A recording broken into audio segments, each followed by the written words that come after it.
कर्नाटक की विधानसभा के अंदर पाकिस्तान जिंदाबाद के नारे लगाए जा रहे हैं।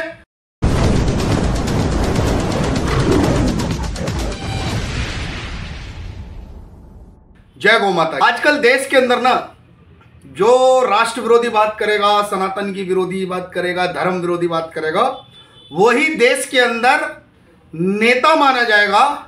ऐसा लगता है विपक्ष के अंदर पुरानी मानसिकता है जो अभी भी उसी पर कार्य कर रहे हैं। भारत के अंदर धर्म विरोधी लगातार नेताओं ने सनातन को टारगेट करके कई हमले किए। पाकिस्तान जिंदाबाद के नारे लगते हैं। इसी जगह पर आज कर्नाटक की विधानसभा के अंदर पाकिस्तान जिंदाबाद के नारे, सोचिए कि कितना घातक होगा देश के लिए। और आज आपके बीच में बात करेंगे भारत की 2024 की राजनीति, किसको लाना है। तो अब समझना होगा, और वो भी 2024 के अंदर। तो कौन होगा विजयी 2024 में, भक्त या चमचे? और आप भी बताइएगा अपना जवाब कमेंट करके, क्योंकि भारत के अंदर बहुत वोट दिए गए हैं रोटी पे, कपड़े पे, मकान पे, गरीबी पर, लेकिन भारत की भूमि पर अब 2014 के बाद सत्य सनातन धर्म लगातार जो हिंदुओं ने दृढ़ संकल्प करके अयोध्या से भगवा ध्वज फहराकर पूरे विश्व को संकेत दे दिया है कि भारत अपनी उन सभी विरासतों की पुनः स्थापना का संघर्ष पूर्ण करेगा, क्योंकि ये केवल मंदिरों को बनाने का कार्य नहीं है।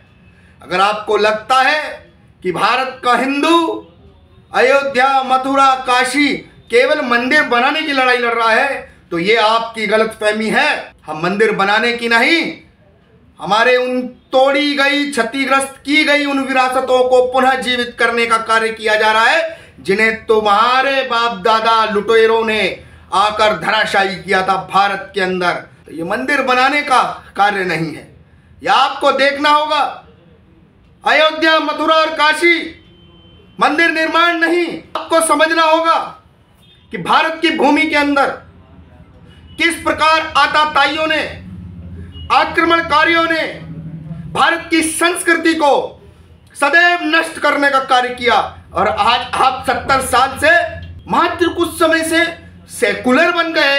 कौन है सेकुलर? क्या भारत के अंदर केवल सेकुलर हिंदू है?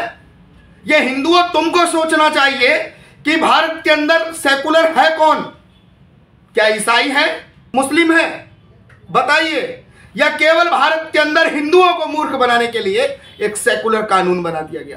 क्योंकि ईसाइयत पर चल रहा है, मुस्लिम शरिया और इस्लाम की बात कर रहा है, लेकिन भारत का हिंदू जब से बंटवारा हुआ है तब से लेके अब तक न सनातन की बात कर रहा है, न राष्ट्र की बात कर रहा है। और जैसा ही मुख खोल रहा है, ये जितने भी बैठे हैं, वामपंथ, लिबरल, लेफ्ट और राइट, ये जितने बैठे हैं, ये हमारे उस हिंदू को बताते हैं कि आप तो सेकुलर है, भारत सेकुलर है।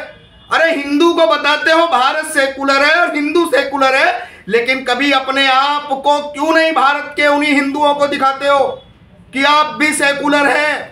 अगर भारत की कर्नाटक की विधानसभा के अंदर पाकिस्तान जिंदाबाद के नारे लगेंगे तो गद्दारों, कभी माफ नहीं किया जाएगा।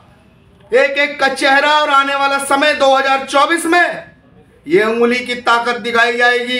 भारत के अंदर सभी हिंदुओं से निवेदन है कि अपने पास पड़ोस, अपने बच्चों को, बेटों को, बहू को जो साथ में हैं, उनको जो दूर आपसे कहीं रोजगार के चलते रह रहे हैं, उन सबको बताओ सनातन संस्कृति को पुनः जीवित करने के लिए कौन सी सरकार आने वाले समय तक हमें रोक के रखनी है और किस सरकार के साथ हमें भारत के राष्ट्र प्रबल मजबूत बनाने के हमें कार्य करने हैं। ये सब आपको, आपके परिवारों को बताना है।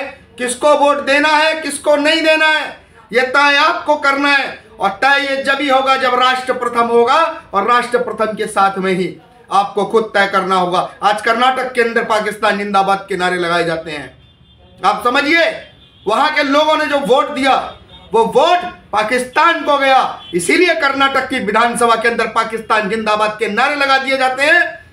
तो सोचो हिंदुओं, तुम भी वोट का बटन वहीं दबाओ कि इन जितने जिहादी हैं, जितने भी भारत विरोधी हैं, आप भी वोट वहीं दबाना कि मिर्ची भी सही जगह लगे और पाकिस्तान भी भिखारिस्तान जब तक ना बन जाए।